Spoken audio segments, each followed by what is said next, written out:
Museveni and his thugs denied their crimes. They killed our people and denied it. They tortured people and denied it. They raided our houses and denied it. General Museveni has been a smart dictator because he puts on a suit, goes to the West and to the UN, speaks very nicely about democracy and human rights, but realistically, he does not mean any of those. He talks about our so-called Human Rights Commission in Uganda, but the same person closed the UN Human Rights Office in Uganda 2 years ago because they dared to question him about his atrocities. Now that is how he has been able to maintain a facade of democracy for 40 years and counting. But now Museveni is 83 years old, and his 51-year-old son, Muhoozi commands our military, the Uganda People's Defense Forces, more like Uganda's defense against his own people. And he's effectively in charge. Unlike his father, Muhoozi does not play the role of a good dictator. He openly and shamelessly says despicable things on social media. On Twitter, he openly confesses and brags about committing atrocities against the people of Uganda. When he was summoned by Parliament, he called Parliament a house of clowns and fools, and he threatened to arrest all of them. He describes judges of the Supreme Court of Uganda as clowns in wigs, and he has threatened to crush all journalists that dare to criticize his actions. In April last year, he abducted, detained, and tortured my close friend and bodyguard called Eddie Sebufu, also known as Eddie Mutwe.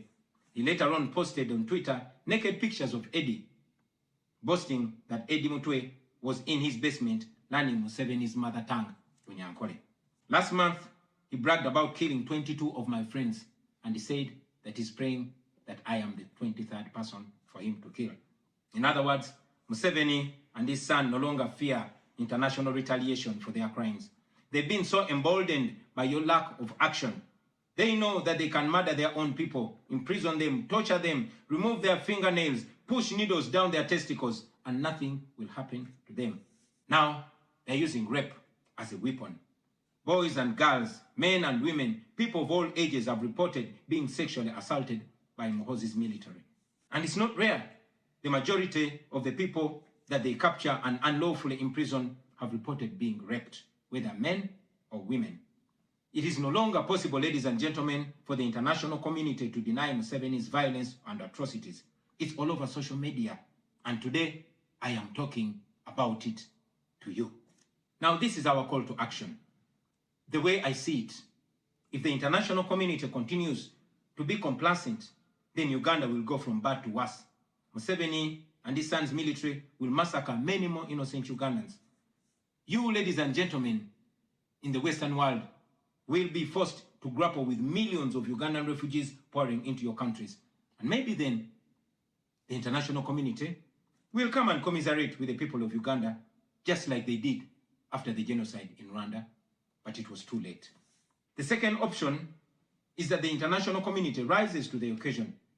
You stand by the values that you profess, democracy and human rights. You can rein in on General Museveni and his son through targeted sanctions as well as financial and legal pressures. Ladies and gentlemen, Ugandans are not seeking for pity. Ugandans are only seeking to see the world take action against the individuals that have violated their rights for far too long. Those that have abused democracy with impunity should be the starting point. Please sanction these individuals. Sanction General Museveni. Sanction General Muhoozi. Sanction all the police and military officers that are responsible for gross human rights violations. Sanction those commanders. Sanction the judicial officers that have aided criminality through deliberately misinterpreting the law or skewing it. Those that normalize electoral fraud. Those that remand to prison suspects that should actually be sent to hospital. Sanction these individuals because their combined efforts in the last election effectively give autocracy a blank check to rule over the people of Uganda for 5 years. We call upon the international community to treat General Museveni exactly how they treated Idi Amin, because Idi Amin did what he did to Ugandans for only 8 years. Museveni has done much worse to the people of Uganda, and it has been for 40 years and counting. Because of the inaction of the international community, Museveni's mode of dictatorship and human rights violations is being seen as acceptable in the region, and it must be stopped before it is exported to other countries in the region and in the continent. We ask the international community not to recognize Museveni's regime because it is not legitimate.